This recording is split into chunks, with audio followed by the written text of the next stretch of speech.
Welcome to the Church with No Walls podcast. Welcome to the Church with No Walls podcast. I'm your host, Ryan Dearbone, and today we have two interviews for you with Miss Carla Dotson and Miss Reva Keeling, both of Mount Zion Missionary Baptist Church in Nashville, Tennessee. Although both ladies would love to attend church in person, life instances has caused them to use social media and live streaming as their way to connect with their church. Please enjoy both interviews. First up, Carla Dotson. Welcome to the Church with No Walls podcast. My name is Ryan Dearbone, and I am your host. And today I am joined by Carla Dotson, who is a member of Mount Zion Baptist Church in Nashville. Carla, glad to have you on the program today. Thank you for having me.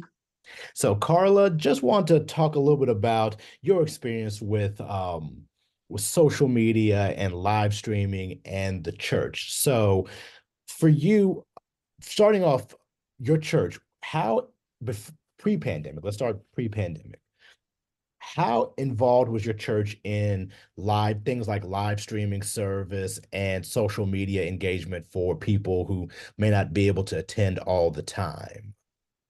It started like pre-pandemic, actually. But then, of course, it became very prevalent through the pandemic. So he was actually starting that out during that era. So it was getting started. I was going in person at the time, but, of course, the pandemic kind of shifted us to just watch from home, which worked out.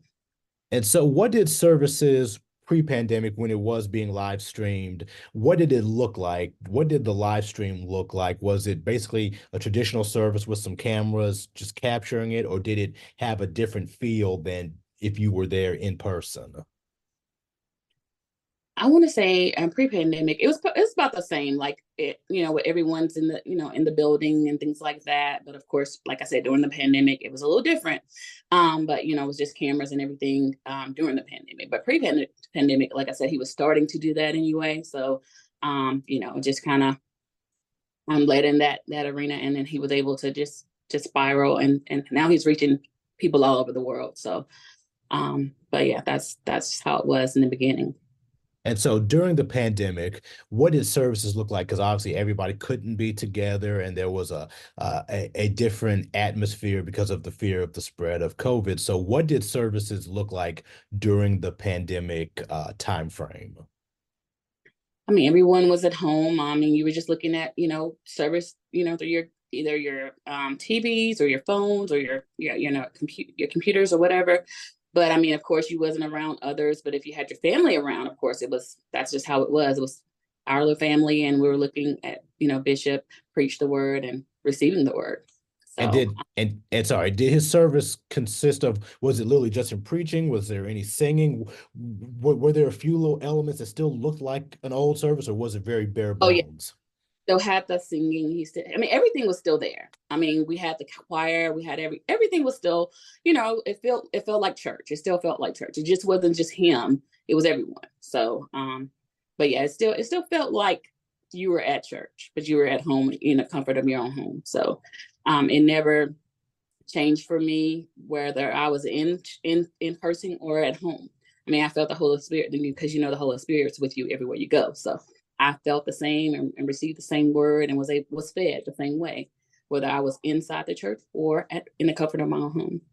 And so, and you kind of allude to my next question, because during the pandemic, a lot of people probably stepped away from church because they weren't going, because there was, for a lot of us, church is it's a ritual that we do every week. We get dressed, we go to church. That's what we do. And when the pandemic, for a lot of people, tells them you can't go or you shouldn't go because of this possibility of catching this fatal illness, a lot of people start to fall away from the church. What made it important for you to still be connected through live stream and social media, to be able to still keep your connection with your church, B, with God?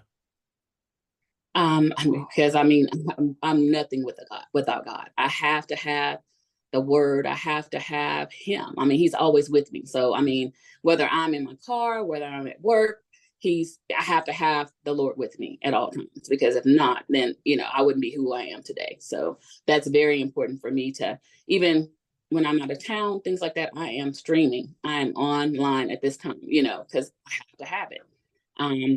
But I know for some people told me when I asked them, I was like, are you still, are you streaming? They're like, no, my attention span is not there. I need to be in there in person. And I'm like, okay, well, I understand that, but that's different people, but me, I have to have it. Like, I cannot go a Sunday without being in front of the computer or the TV screen and hearing the word and being fed for the week, because, the week can be crazy sometimes. So.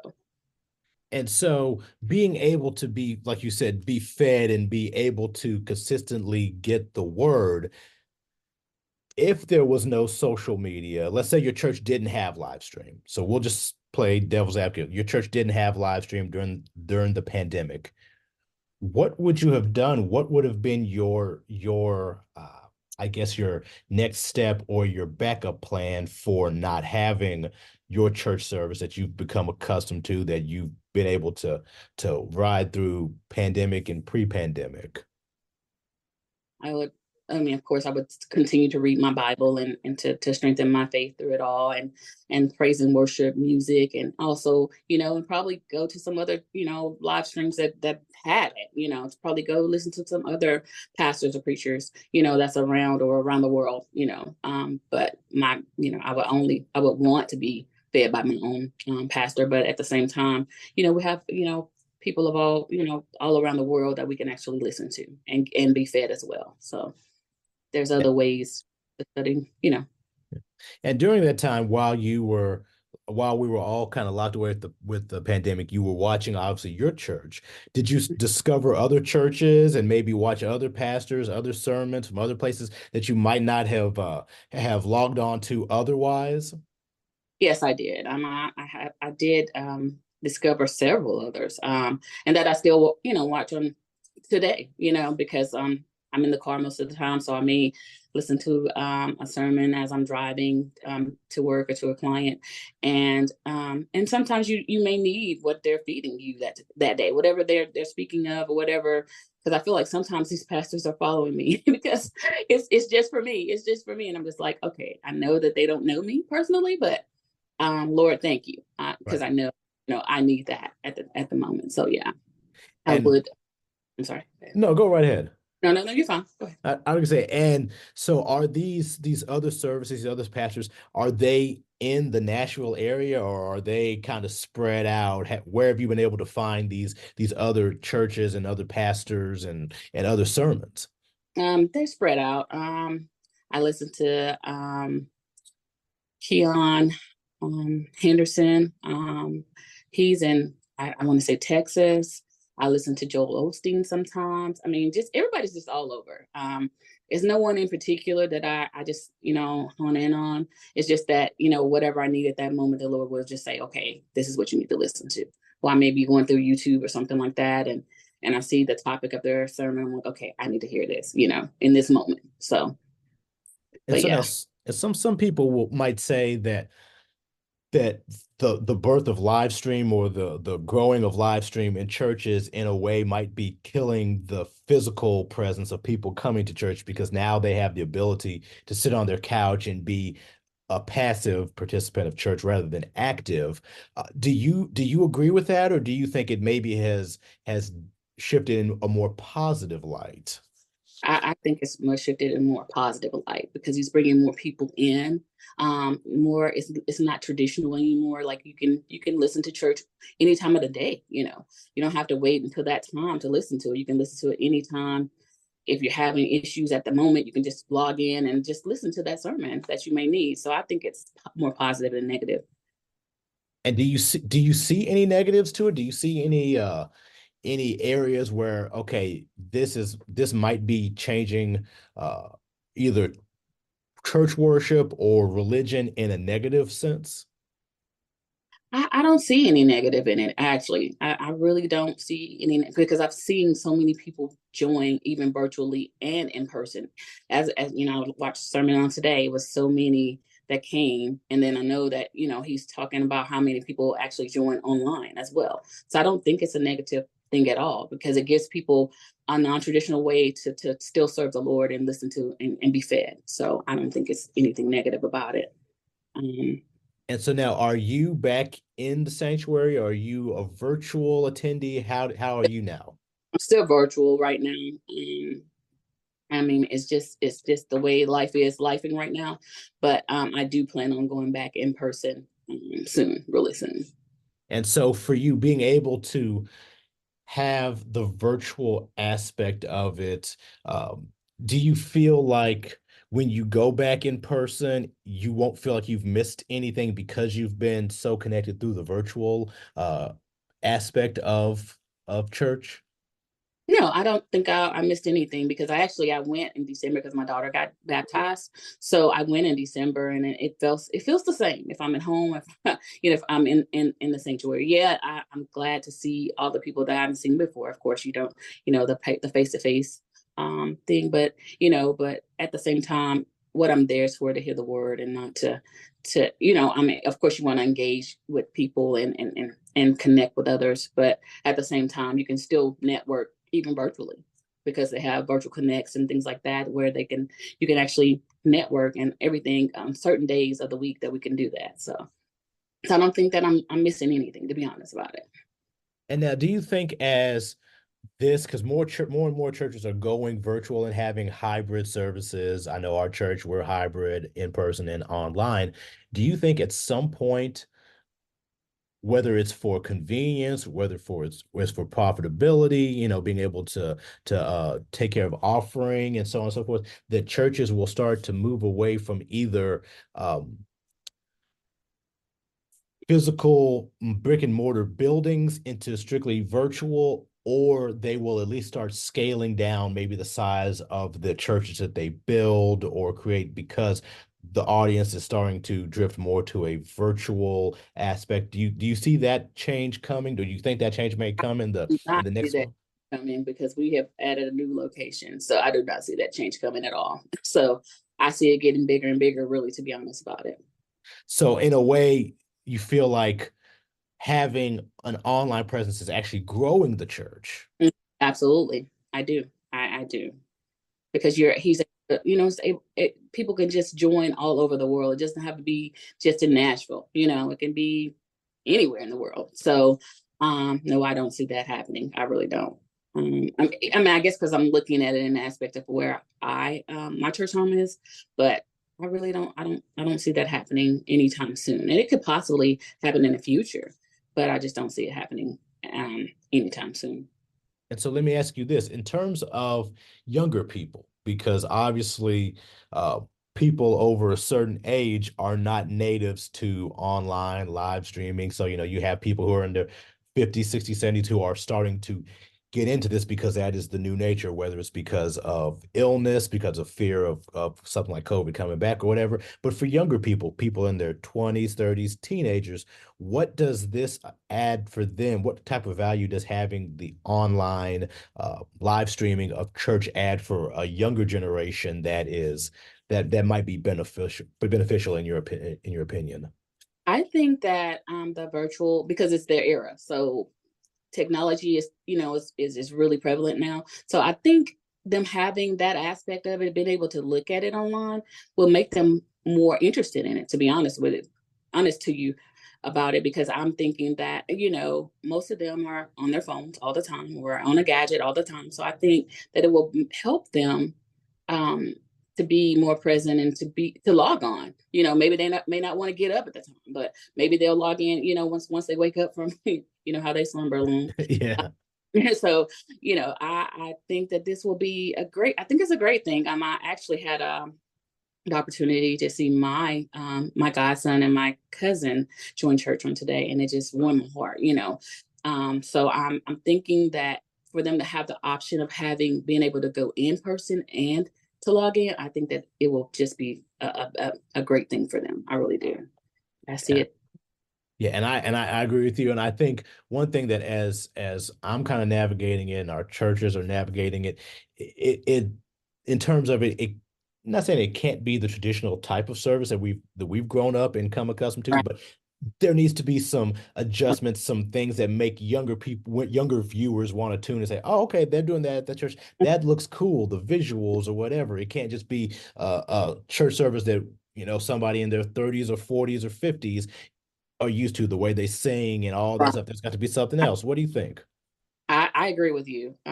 If there is, uh-oh, um, I'm sorry, my phone's, I No, you're guess it's, good.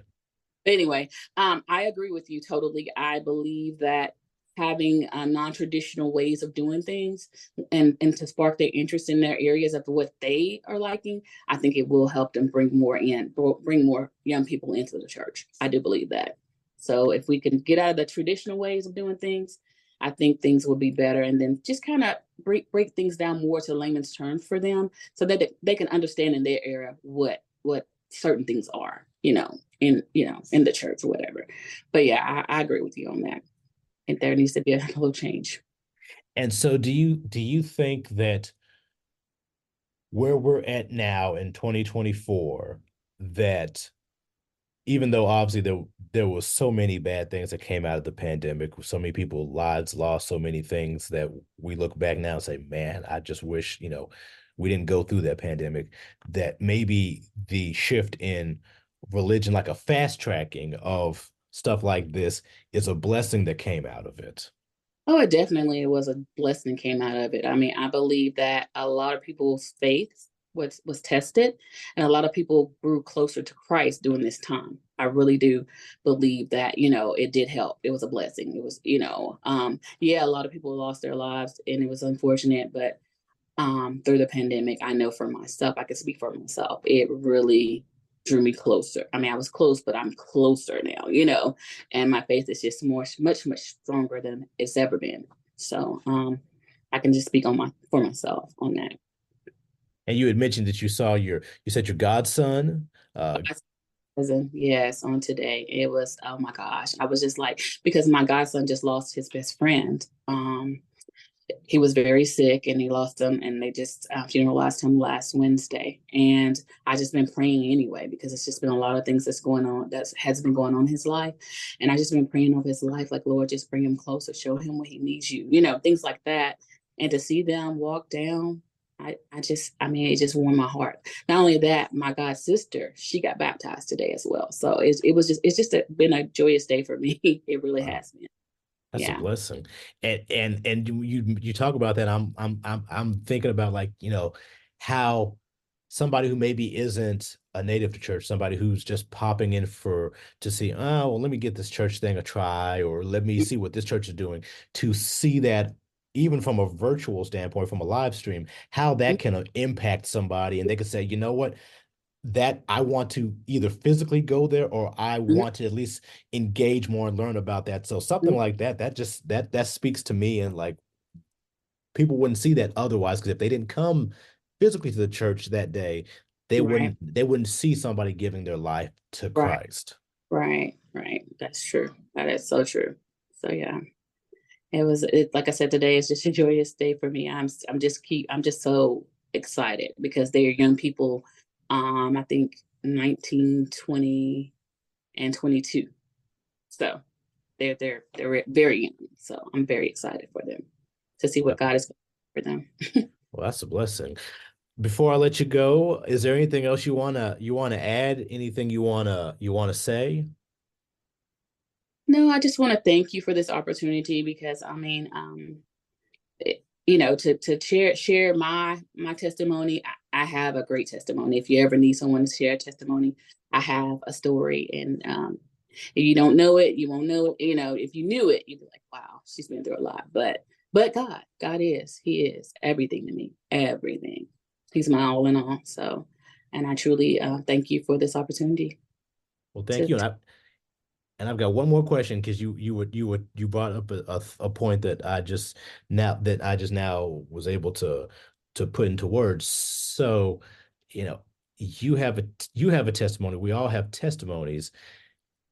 Do you believe that God created, obviously there's a lot of negative and bad going on social media, that Mhm. God was obviously in his infinite wisdom created something like this to connect us better, that we don't have to uh, we don't have to try to find ways to connect. He gave this to us, and if we use it in the right way, we're able to share our testimonies, our triumphs, our fears and our sadnesses, and be able to do it through a virtual way where we can reach the masses.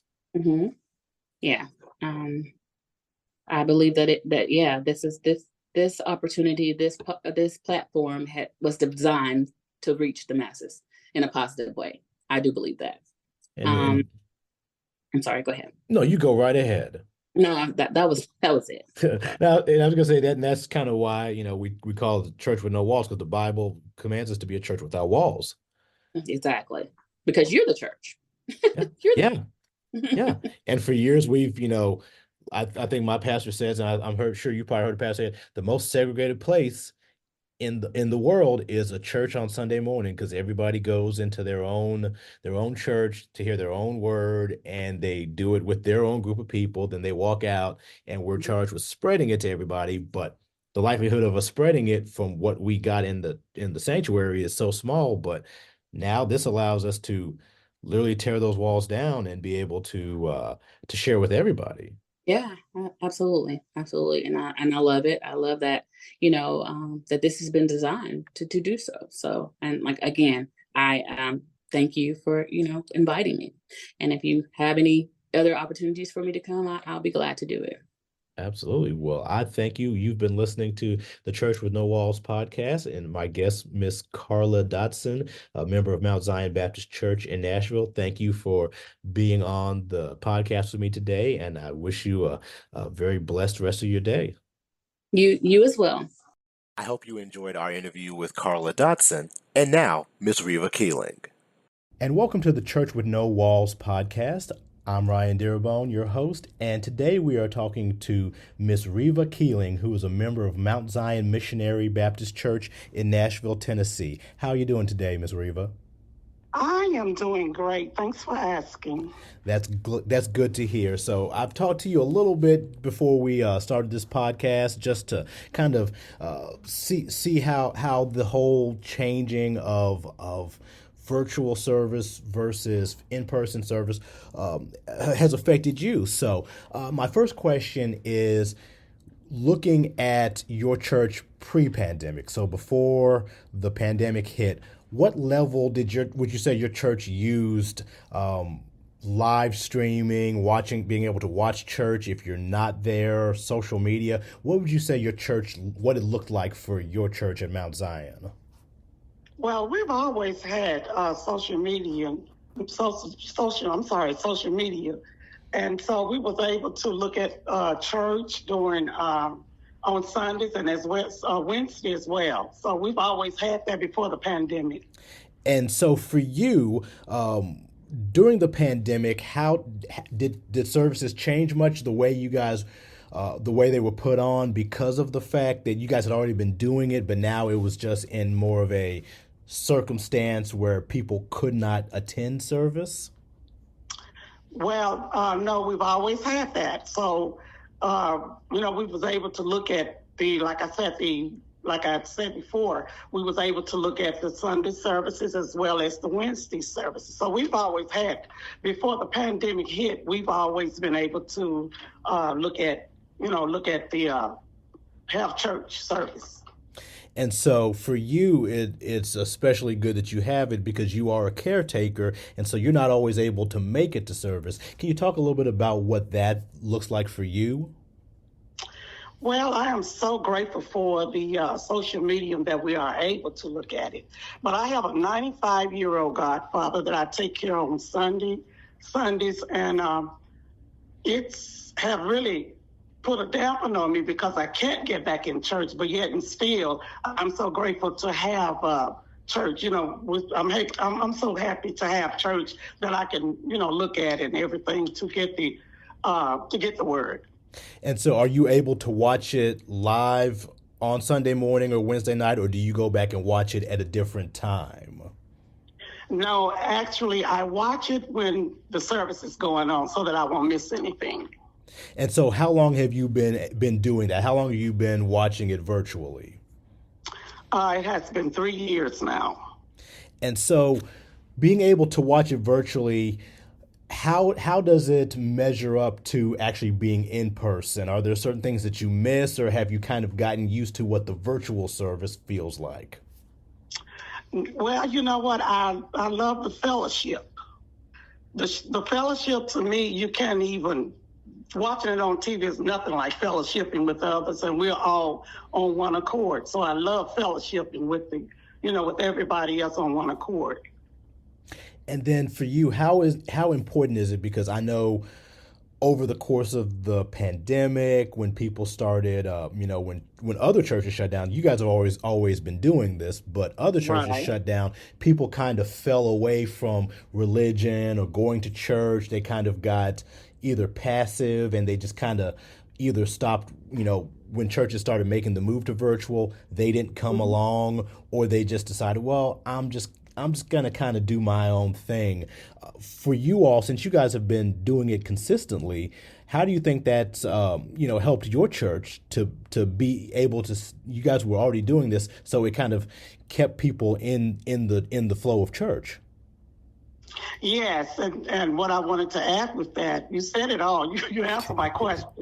But to add to that is that any time that you want to watch Mount Zion, you can turn it on. You can turn it on and watch it at any time. It's available. And you was asking the question to me of how that impacted me. Is that what you was asking? Yes, ma'am. Okay. I'm just grateful that they have it while we can just go to social media and watch that. So the impact for me was that I can't be in the settings of worship with others, but I still get the word. And now, if you didn't have the ability to connect on social media and watch church, what would you do? I mean, if that was not an available thing for you, what would you do in order to still be able to be a caretaker, but also to connect with a church or your church? Oh, well, you know what? I would watch different, I do that anyway, but I watch different pastors, which is T.D. Jakes and Charles Stanley, and, so on and so forth. So I'm always getting the word. So that's what I do. I watch, different past ministers. And you brought up a good point, because before, for a long time, it was only T.D. Jakes, Charles Stanley, the ones you could watch on television, because those churches had money and means to be able to, you can watch those pastors and still be able to get the word. But now with social media, you could theoretically watch any church in any part of the country, any denomination, as long as they have social media and live streaming. So how do you think that affects church? Do you think that grows the ministries and allows more people to connect with church? Sure. Because we're not only able to just watch one pastor, we have the whole, all around. We have, pastors to watch and get the word. So, yeah, of course. And for you, have you been able to, outside of, Charles Stanley, T.D. Jakes, been able to watch any other churches that maybe are in the Nashville area or elsewhere? Yeah, sure. Uh-huh. And so how's it been being able to kind of watch other churches and see how they do things and get words and get a spiritual word from their pastors? It's pretty good because, people bring messages in different ways, and it's still the same message, but you get it in different ways, and it's really good to get I might look at one thing and then someone is talking about the same thing, but I got a different message out of that. And it used to be when I was younger, and I'm sure you're the same, if you went to another church, you missed your pastor's service, your sermon, or if you go on vacation, that's just a sermon missed. But nowadays, you could, like you said, you can go back and watch it later and have that experience and not miss it. So how in your opinion, how comforting is that to know that you can, if you want, you'll never miss a service or a sermon if you, for whatever reason? Yeah, just like you just mentioned, we can always go back And, you know, you don't have to miss it. In other words, you don't have to miss that sermon because they had, you know, you can go back now to see, you know, to watch that. And that's good, very good to, you know, for me to do that. A lot of time I am tied up and I don't get to hear something, but I can always go back later on to, you know, get what I missed. And so do you think that now that other churches are kind of doing what you guys have always done, that's going to change the way people worship, that less people in other churches are going to be in person? Obviously, you have a legitimate reason, but some people may say, I just don't feel like going. I'd much rather be a virtual member. Do you think people will kind of start going that direction and have less in-person interaction with churches? No, I think the ones that wants to go, I really think that the ones that, you know, that's willing to go to church, like I mentioned earlier, you can't, whenever you're there, it's a different experience. So I think everybody would love to experience what, you know, to be in there with the fellowship of others. And now, how long have you been a member at Mount Zion? For about probably 6 or 7 years now. And so for you, this is, like I said, this is your church home and this is where you're going to be at. For younger people who are maybe just kind of getting into church and understanding what church is, do you think being able to watch it virtually helps them, or it kind of gives them, they don't always understand, like you said, what the fellowship of being in church and how going through the processes being in a church service are? No, well, you know what? In my opinion, to be there is the best thing, as I mentioned before. Right. And they need, you know, everybody that want to hear the word, they need to be there to hear it, so that way that they can, you know, experience the fellowship of what you know what we're talking about. Thank you for tuning in. Take care and be blessed.